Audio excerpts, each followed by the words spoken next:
moving on, I thought this was one of the biggest things he was talking about, the NBA losing its values and kind of losing his, he doesn't know how long he's going to play if it continues to go like this, where he talks about the mindset of young players in the league. And a lot of them are coming into it where, of course, high draft picks are given the franchise, given the keys to the league, like to the team and their franchises that they get drafted to, which is interesting because I'm like, yeah, of course, when young guys are drafted, they're in that position for a reason. The roster, the franchise needs saving.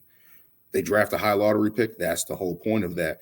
When the Blazers drafted Damian Lillard, I believe it was 6 that was in a trade with the Brooklyn Nets for Gerald Wallace, I believe, which they truly regret at this point, especially knowing Damian Lillard, what he has done for Portland, what he could have done in Brooklyn on the East Coast.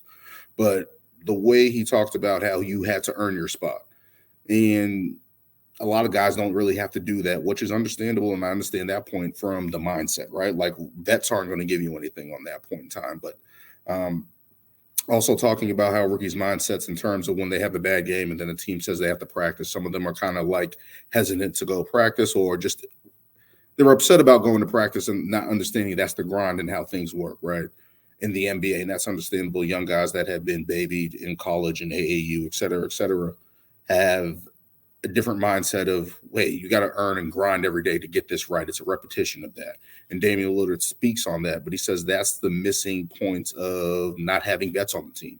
And I think that was a very interesting point that he brought up as well in terms of having vets on NBA teams. Like I can remember Tree Graham was playing in Orlando, Robert Parrish playing in Chicago and Charlotte and those natures after his Celtics run. A lot of these guys get pushed out the league, like guys that come to mind, Carmelo Anthony, maybe they don't want to be in that role, but now they are in that role. The Dwight Howards, Melo Anthony's, lots of guys that have been pushed out the league probably too soon. That could help a lot of these young teams basically steer the young guys in the right direction, kind of teach them how to be a pro, teach them how to have the repetition and put in the work every day. A lot of these teams don't have that. Eric Gordon talked about that in Houston, where it's like, man, they just run a rug shot down there. And I can understand that from both sides, where you kind of need those veterans to lead them. But in the terms of what these franchises are doing, hey, we're going to tank, we're going to bottom out, and let these young guys get the reins. And I completely understand it from that standpoint. Get your stats right now. Get whatever you want. Rather than coming into Portland, I think Dame Lillard's, when he came in, he had LaMarcus Aldridge on the roster. You know what I mean? He had veterans on the roster, Mo Williams and stuff like that, Earl Watson, other guys like that. So it's like it's completely different dynamic. That's a paradox in the NBA and where the state of your franchises are, which I think was a very interesting point. And when you think about those guys, from the NBA standpoint right now and how the league is working right now, I think it's rather than having those veterans, and they spoke to Udonis Haslem, who has gotten a lot of flack for not retiring or whatever the case may be, not being a coach. He's basically an on-court coach, on the roster team coach, kind of try to keep things together on that side. But from the NBA standpoint, it's like, hey, we're going to give that guy a G League roster spot. We're going to have some guys just play at the rotation. But it's very interesting. A lot of those guys don't really get to play unless they're in injury situations or whatever the case may be. But you can even see it in Golden State, right? You have an old guy like Andre Iguodala who's on the roster. Why is Andre Iguodala on the roster?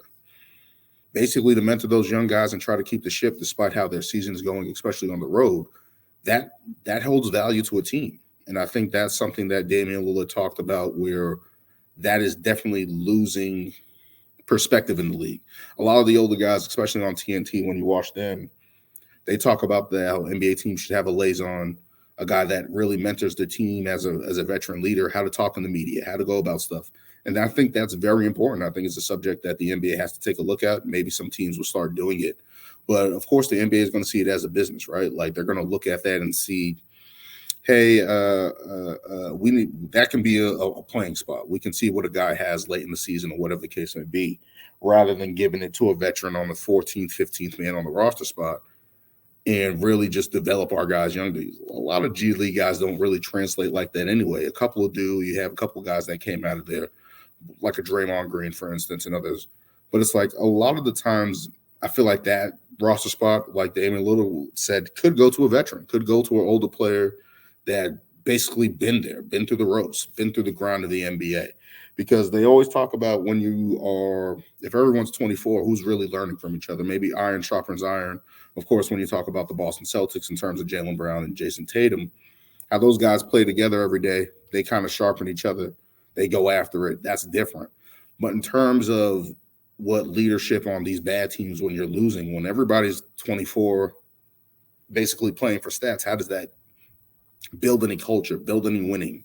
And you're just wondering where the state of the NBA is going with that, especially when you don't have these veterans or older guys on the roster. It's really just young teams around the league that just don't have that aspect of that team. Maybe there's somebody there in the coaching staff or whatever the case would be. Maybe they're there that we really don't know about. But day to day, on the plane, on the bus, on the travel, that's not really there anymore. And I think that was a very interesting point that he brought up, talking about that in the league.